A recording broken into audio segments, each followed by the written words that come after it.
الحمدللہ رب العالمین والصلاة والسلام علی سید المرسلین اما بعد فاعوذ باللہ من الشیطان الرجیم بسم اللہ الرحمن الرحیم الصلاة والسلام علیک یا رسول اللہ وعلی آلک واصحابک یا حبیب اللہ الصلاة والسلام علیک یا نبی اللہ وعلی آلک واصحابک یا نور اللہ۔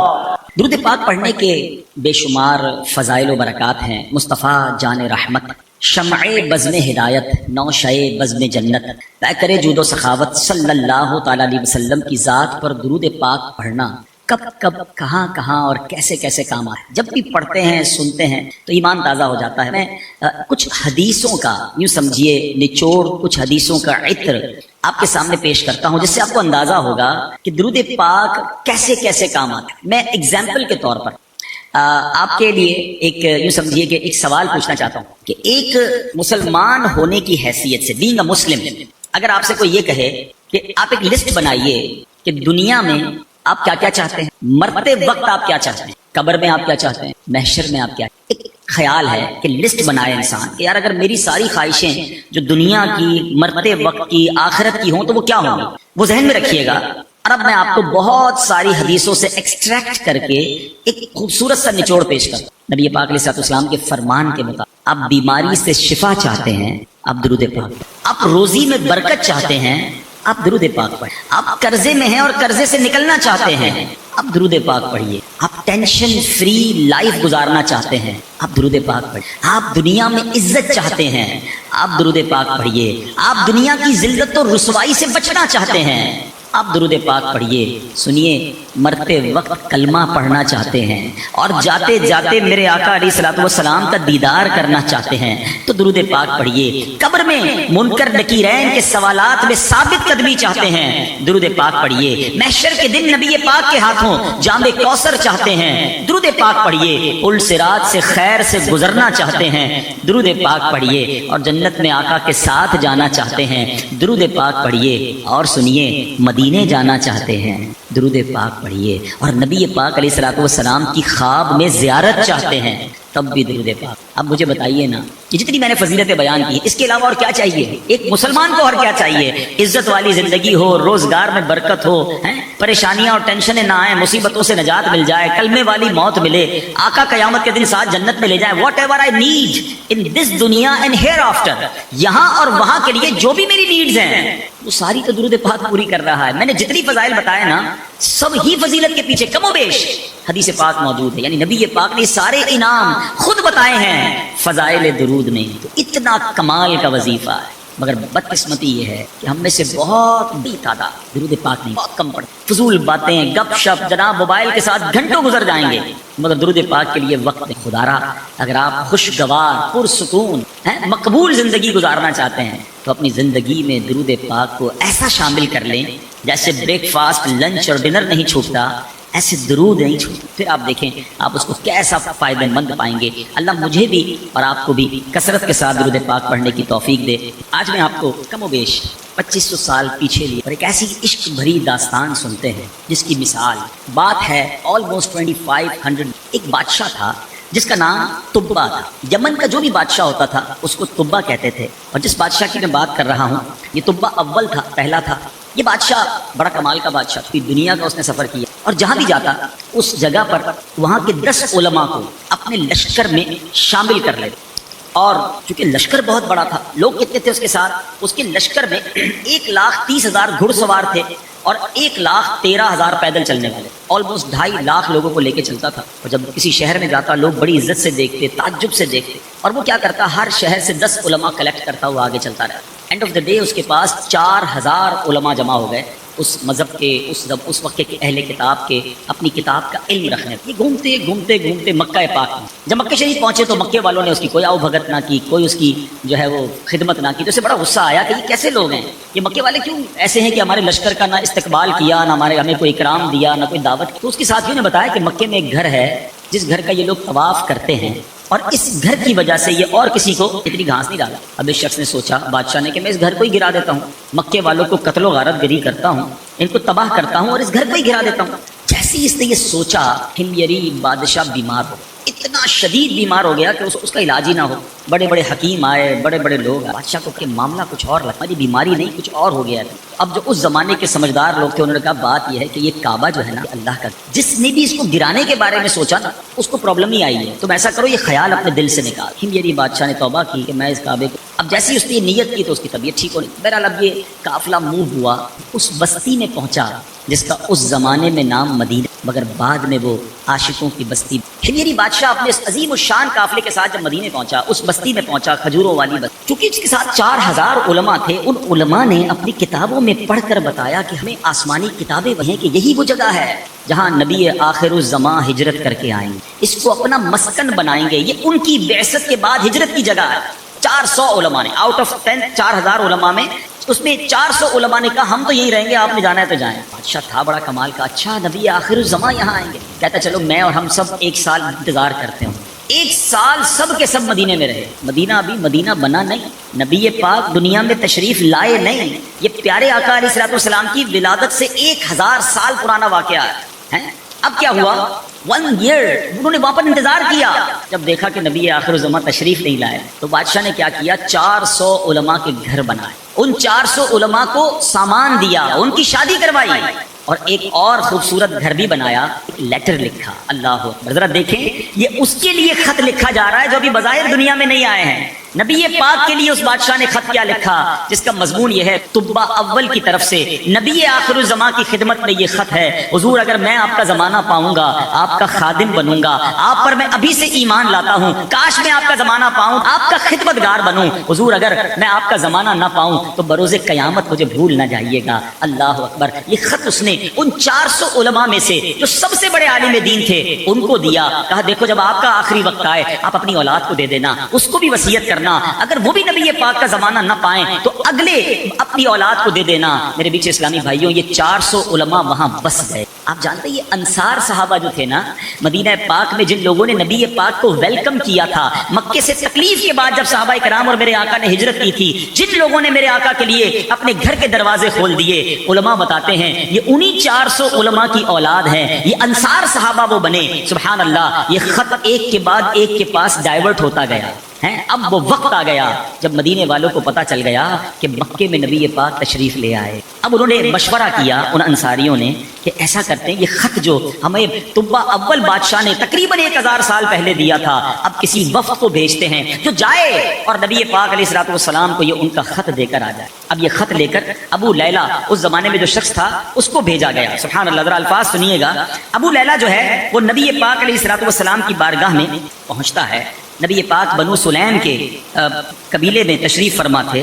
جیسے ابو لیلہ نبی پاک کے قریب پہنچا, میرے آقا فرماتے انت ابو لیلہ. تم ابو لیلہ. حیران ہو گیا کہ میں نے تو ابھی تعارف ہی نہیں کرایا, یہ کیسے ہیں, کتنی کمال کی شخصیت ہے کہ میرے تعارف کرانے سے پہلے نبی پاک نے فرمایا کہ تم ابو لیلہ ہو. وہ کہتا ہے جی حضور میں ہی ابو لیلہ ہوں. تو نبی پاک فرماتے ہیں ومعک کتاب طبع الاول, تمہارے پاس طبع اول کا ایک مکتوب موجود ہے جو میرے لیے تمہارے پاس ہے. اللہ اکبر. ابو لیلہ اور حیران ہو گئے. 1000 سال پہلے وہ خط لکھا گیا ہے اور نبی پاک میرا نام بھی بتا رہے ہیں, اس شخص کا نام بھی بتا رہے ہیں. اب جب خط آ گیا, میرے آقا علیہ الصلوۃ والسلام نے صحابہ کی مجلس میں صدیق اکبر رضی اللہ تعالیٰ عنہ سے کہا اے ابو بکر ذرا سب کو یہ خط پڑھ کر سناؤ. صحابہ کی مجلس میں وہ خط پڑھا گیا, وہ عشق بھرا خط کہ حضور میں آپ کا غلام, میں آپ کا زمانہ پاتا تو آپ کا خادم بنتا, مگر حضور میں دنیا میں نہ رہوں تو مجھے قیامت کے دن بھول کر نہ جانا. اللہ اکبر. سنو میرے آقا علیہ الصلوۃ والسلام نے کیا فرمایا. فرماتے ہیں مرحبا بالاخ الصالح. 3 بار فرمایا میرے آقا نے کہ نیک بھائی کو خوش آمدید, نیک بھائی کو خوش آمدید.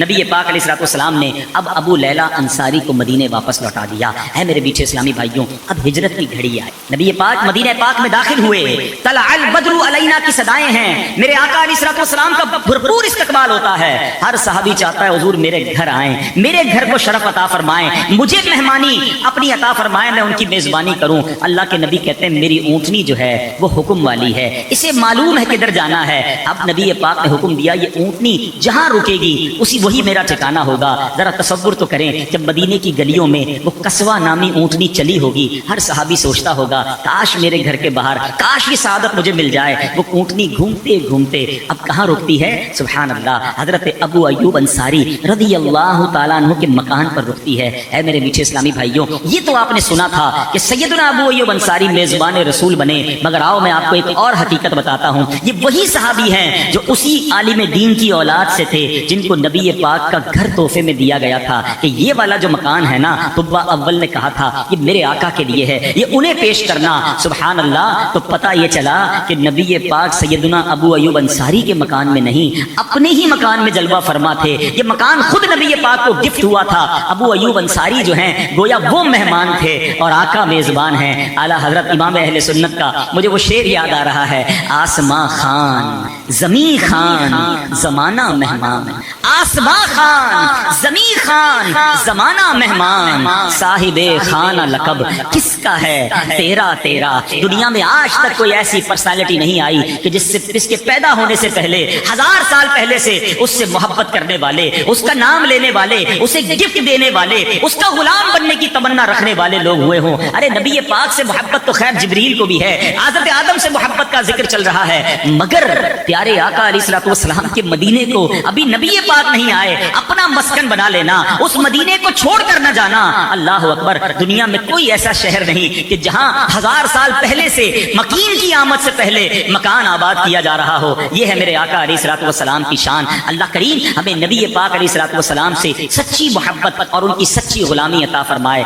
نبی پاک کی شان میری اور آپ کی اوقات بھی نہیں۔ سچی بات تو یہ ہے، ہم یہ اجتماع کرتے ہیں، محفل کرتے ہیں، ذکر کرتے ہیں، چاہے نثر میں کریں چاہے نعت میں کریں، یہ ہم اپنی جھولیاں بھرنے کے لیے کرتے ہیں۔ وَرَفَعْنَا لَكَ ذِكْرَكَ، اللہ قرآن میں کیا فرما رہا ہے؟ اے محبوب، ہم نے تمہارے لیے تمہارے ذکر کو اونچا کیا۔ سیدی اعلیٰ حضرت لکھتے ہیں نا، تو گھٹائے سے کسی کے نہ گھٹا ہے نہ گھٹے، جب بڑھائے تجھے اللہ تعالیٰ تیرا۔ اللہ کریم نے اپنے حبیب علیہ الصلوۃ والسلام کے ذکر کو کس شاندار انداز میں اپنے ذکر کے ساتھ جوڑا۔ اسی آیت کے بارے میں نبی پاک علیہ الصلوۃ والسلام نے جبریل امین سے ایک سوال ہے، جبریل اس آیت کے بارے میں بتاؤ۔ جبریل امین علیہ الصلوۃ والسلام نے عرض کی، حضور اللہ تعالیٰ فرماتا ہے کہ آپ کے ذکر کی بلندی یہ ہے کہ جب میرا ذکر کیا جائے گا میرے ساتھ آپ کا بھی ذکر کیا جائے گا۔ اشہد ان لا الہ الا اللہ کے ساتھ اشہد ان محمد رسول اللہ پکارا جائے گا۔ اس رفعت ذکر کی بلندی کی صورتیں تو دیکھیے۔ رفعت ذکر یہ ہے کہ اللہ نے اپنے حبیب علیہ الصلوۃ والسلام پر ایمان لانا اور ان کی اطاعت کرنا مخلوق کے لیے لازم قرار دے دیا ہے۔ سبحان اللہ۔ اور ذرا غور کیجئے، کسی کا اللہ پر ایمان لانا، اس کی وحدانیت پر ایمان لے آنا، ساری زندگی اللہ کو سجدے کرتا رہے، مگر دل کی تصدیق کے ساتھ جب تک رسول پاک علیہ الصلوۃ والسلام پر ایمان نہ لائے وہ عبادت بھی بیکار، وہ ایمان بھی کامل نہیں۔ جبھی تو اعلیٰ حضرت کہتے ہیں اللہ کی سرتاب قدم شان ہے یہ، انسان نہیں انسان وہ انسان ہے یہ۔ قرآن تو ایمان بتاتا ہے انہیں اور ایمان یہ کہتا ہے میری جان ہے یہ۔ اب ذرا قرآن پاک کا ایک خوبصورت جائزہ پیش کروں گا۔ قرآن مجید میں اللہ تعالیٰ نے اپنے حبیب علیہ الصلوۃ والسلام کے ذکر کو اپنے ذکر کے ساتھ، اپنی اطاعت کو اپنے حبیب علیہ الصلوۃ والسلام کی اطاعت کے ساتھ کیسا مرج کیا، کس شان سے نبی پاک کا ذکر کیا، ذرا سنتے جائیے گا، ایمان تازہ ہو جائے گا۔ ذرا سوچئے گا، اللہ تعالیٰ فرماتا ہے سورہ بقرہ آیت نمبر 278 and 279، آپ سے جنگ خدا سے جنگ ہے۔ اب ذرا سورہ نساء آیت نمبر 80، آپ کی اطاعت خدا کی اطاعت ہے۔ سورہ نساء آیت نمبر 14، آپ کی نافرمانی خدا کی نافرمانی ہے۔ سورہ انفال آیت نمبر 13، آپ کی مخالفت خدا کی مخالفت ہے اور آپ کی طرف بلانا خدا کی طرف بلانا ہے۔ آگے چلیے سورہ نساء آیت نمبر 100 میں اللہ فرماتا ہے آپ کی طرف ہجرت خدا کی طرف ہجرت ہے۔ مزید آیتوں میں فرمایا آپ سے دوستی خدا سے دوستی ہے، آپ کے بلانے پر حاضر ہونا خدا کے بلانے پر حاضر ہونا ہے، یا الفاظ دیگر آپ کا بلاوا خدا کا بلاوا ہے۔ سورہ انفال آیت نمبر 27 میں فرمایا آپ سے خیانت خدا سے خیانت ہے، اور کیا کیا بیان کروں۔ سورہ توبہ آیت نمبر 62 میں فرمایا آپ کی رضا خدا کی رضا، آپ کو راضی کرنا خدا کو راضی کرنا ہے۔ سورہ توبہ آیت نمبر 24 میں فرمایا آپ کی محبت خدا کی محبت ہے۔ سورہ توبہ آیت 74 آپ کا کسی کو مال دینا غنی کرنا خدا کا غنی کرنا ہے۔ سورہ احزاب آیت نمبر 36 آپ کا فیصلہ خدا کا فیصلہ ہے، آپ پر پیش قدمی خدا پر پیش قدمی ہے۔ سورہ حشر آیت نمبر 8 آپ کی مدد خدا کی مدد ہے۔ ارے سوچو تو صحیح، اللہ نے اپنے حبیب کی شان کو قرآن میں کیسے بیان کیا، پھر کیوں نہ سیدی اعلیٰ حضرت لکھیں کہ بخدا خدا کا یہی ہے ڈر۔ ایسے نہیں لکھا سیدی اعلیٰ حضرت نے، یہ رب نے قرآن میں بیان فرمایا نا، بخدا خدا کا یہی ہے ڈر، نہیں اور کوئی مفر مکر جو وہاں سے ہو یہیں آ کے ہو، جو یہاں نہیں وہ وہاں نہیں۔ ایک اور جگہ لکھتے ہیں نا، میں تو مالک ہی کہوں گا کہ ہو مالک کے حبیب، آقا میں کیوں نہ آپ کو مالک کہوں؟ اللہ کریم نے کیا شان آپ کی قرآن میں بیان کی، میں تو مالک ہی کہوں گا کہ ہو مالک کے حبیب، یعنی محبوب و محب میں نہیں میرا تیرا۔ ارے ہم اور آپ کیا ذکر کریں، ہماری اوقات کیا ہے؟ یہ خدا کی قسم، یہ اللہ کی مہربانی مجھ پر اور آپ پر ہے کہ اس نے میری زبان کو، آپ کے کانوں کو، ہمارے اوقات کو یہ موقع دیا کہ ہم اللہ کے حبیب کی شان بیان کر رہے ہیں، ان کا ذکر کر رہے ہیں۔ تو بہرحال میرے بیچ اسلامی بھائیوں، بہت ساری باتیں قرآن کے ذریعے بھی سیکھنے کو مل رہی ہیں۔ آپ علیہ الصلوۃ والسلام کا ذکر ذرا سنیے کہ کہاں کہاں اللہ نے بلند فرمایا۔ ذکر مصطفیٰ کی رفعت کی بات ہو رہی ہے، کیسے یہ امور دلالت کرتے ہیں کہ آپ کا ذکر زمین پر بھی ہے، آپ کا ذکر آسمانوں پر، آپ کا ذکر انسان بھی کرتے ہیں، فرشتے بھی کرتے ہیں، جنات اور دیگر مخلوقات بھی کرتے ہیں۔ آپ کا ذکر پتھروں نے بھی کیا، آپ کا ذکر درختوں نے بھی کیا۔ آپ علیہ الصلوۃ والسلام کا ذکر کرنے والے دنیا کے ہر کونے میں موجود ہیں۔ سبحان اللہ، یہ جو ٹائمنگ ڈفرنس ہے نا، دنیا میں اس وقت کہیں صبح ہے، کہیں دوپہر ہے، کہیں شام ہے، اللہ کی حکمت اللہ جانتا ہے۔ لیکن اگر اس کو عشق کی ٹائمنگز کے حساب سے دیکھو نا، دنیا میں سب سے پہلی فجر کی اذان فجی آئلینڈ میں اور اس کے آگے جزیروں پر ہوتی ہے۔ اللہ کی رحمت سے مجھے دعوت اسلامی کے مدری قافلوں میں وہاں جانے کا موقع ملا، تو وہاں دنیا میں سب سے پہلی اذان ہوتی ہے، فجر کی اذان ہوئی جہاں اللہ کا نام لیا مؤذن نے، اللہ اکبر، اللہ اشہد ان لا الہ الا اللہ، اشہد ان لا الہ الا اللہ۔ اب مؤذن کہتا ہے اشہد ان محمد رسول اللہ صلی اللہ تعالی علیہ وسلم، اللہ کا ذکر بلند ہوا، ساتھ اس کے حبیب کا ذکر بلند ہوا۔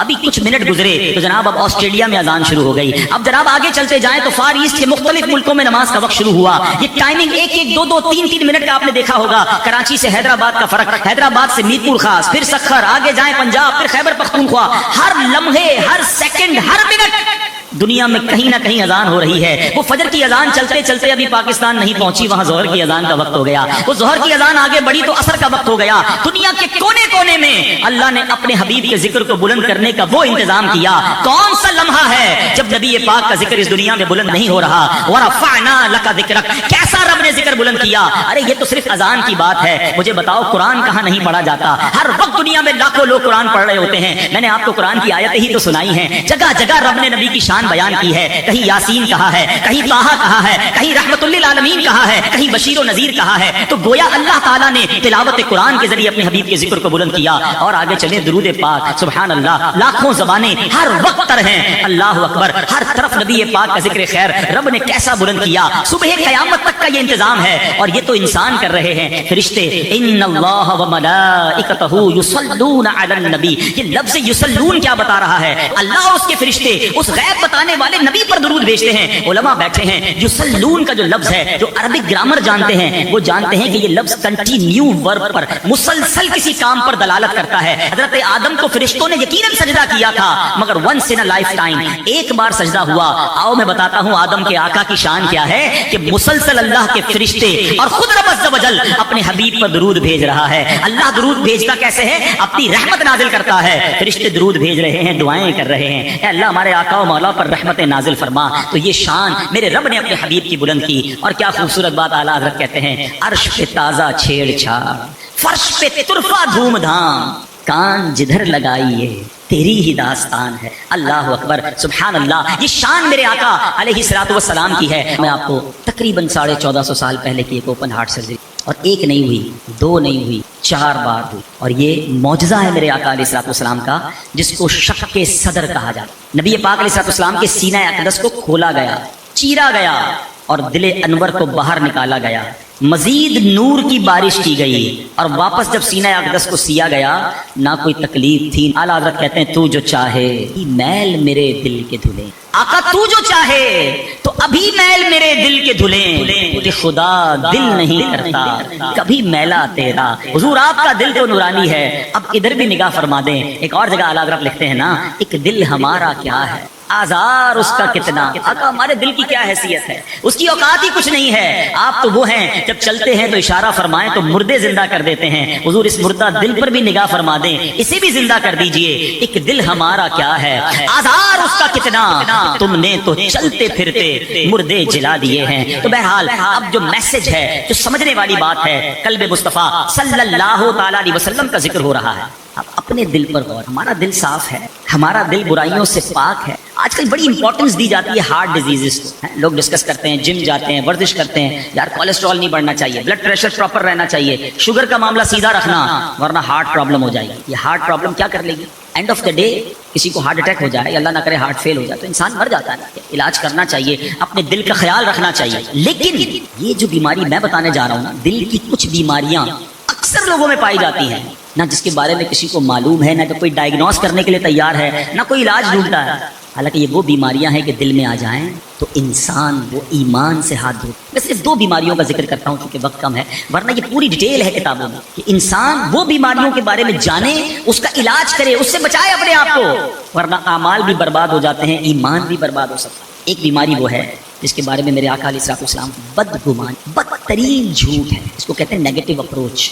بدگمانی کیا؟ ہمیشہ غلط سوچ. اچھی بات بھی کرے, کہتے ہیں نہیں یار اس کی نیت یہ تھی, اس کا حال یہ ہے. اب ایگزامپل کے طور پر کچھ لوگ کہتے ہیں ہم تو بدگمانی نہیں کرتے. اپنے بارے میں سوچیے ذرا. ہم کسی کو فون کرتے ہیں, فون نہیں اٹھایا, ہمیں ضروری کام تھا, خیال کیا آتا ہے؟ پہلا خیال ہی کچھ لوگوں کو یہ آتا ہے, یار بڑا آدمی فون کرتا تھا, آج ٹائم ہی نہیں, میرا نمبر دیکھ کے نہیں اٹھایا. پیسے دینے تھے نا, اب کہاں دے گا, پیسے لینے تھے تو روز کرتا تھا فون. ابھی بھائی وہ ہو سکتا ہے آرام کر رہا ہو, وہ مسجد میں ہو, وہ کھانا کھا رہا ہو, واش روم میں ہو, وہ کچھ بھی کر رہا ہے, ہم نے گناہ کا میٹر شروع کر دیا. یہ تو صرف ایک مثال ہے. مثال کے طور پہ شادیاں ہیں, محفل ہیں. اب مثال دیتا ہوں اسی محفل کی. کسی کو اس محفل میں بڑی محبت سے صاحب خانہ نے بلایا, وہ نہیں آیا. نارملی لوگ کیا کہتے ہیں, ہاں یار فنکشن ہوتا نا پھر آ جاتا. اللہ رسول کے نام کی محفل میں کدھر آئے؟ ارے اللہ کے بندو, اس کا محفل میں آنا واجب تو تھا نہیں, لیکن وہ ہو سکتا ہے کسی مجبوری کی وجہ سے نہ آیا. آپ نے بدگمانی کر کے اپنے نامہ اعمال میں حرام لکھا. اور یہ ایک مثال ہے, ورنہ یا تو بھائی کو بھائی سے بدگمانی, بہن کو بہن سے بدگمانی, ساس کو بہو سے بدگمانی, بہو کو ساس سے بدگمانی, شوہر بیوی بدگمان ہے.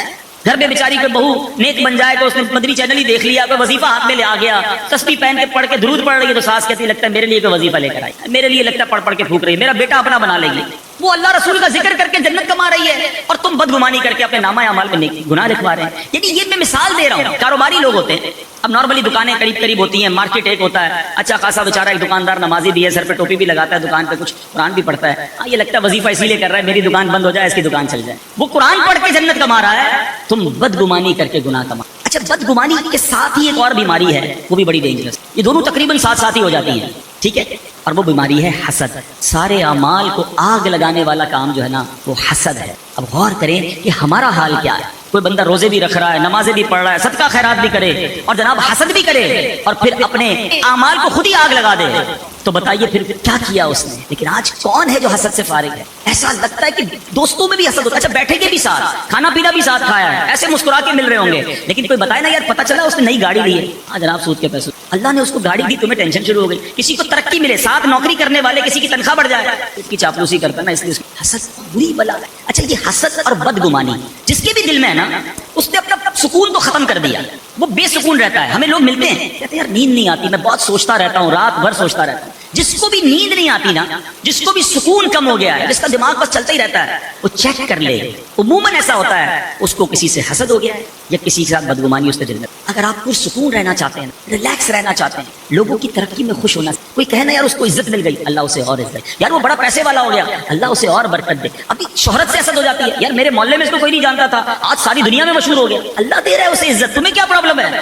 حسد کرنے والا دنیا میں بھی جلتا ہے, اور پھر اللہ نہ کرے رب ناراض رہا تو آخرت. تو اے میرے میٹھے اسلامی بھائی, آج ہم نے نبی پاک علیہ الصلوۃ والسلام کے قلب منور کے بارے میں سنا. پہلے تو دعا کرتے ہیں اللہ تعالیٰ سے, اور دعائیں نبی پاک نے بھی عطا فرمائی کہ اللہ میرے دل کو پاک کر دے, میرے دل کو ستھرا کر دے, ان تمام بری بیماریوں سے ہمیں بچا لے. اللہ سے دعا کرتے رہا کرو, کیونکہ جس دل میں حسد ہے نا, جس دل میں تکبر ہے, جس دل میں اس طرح کے بغض اور کینہ اور اس طرح کی برائیاں ہیں نا, بتاؤ پھر اس دل میں عشق مصطفیٰ کیسے آئے گا, وہ سینہ مدینہ کیسے بنے گا.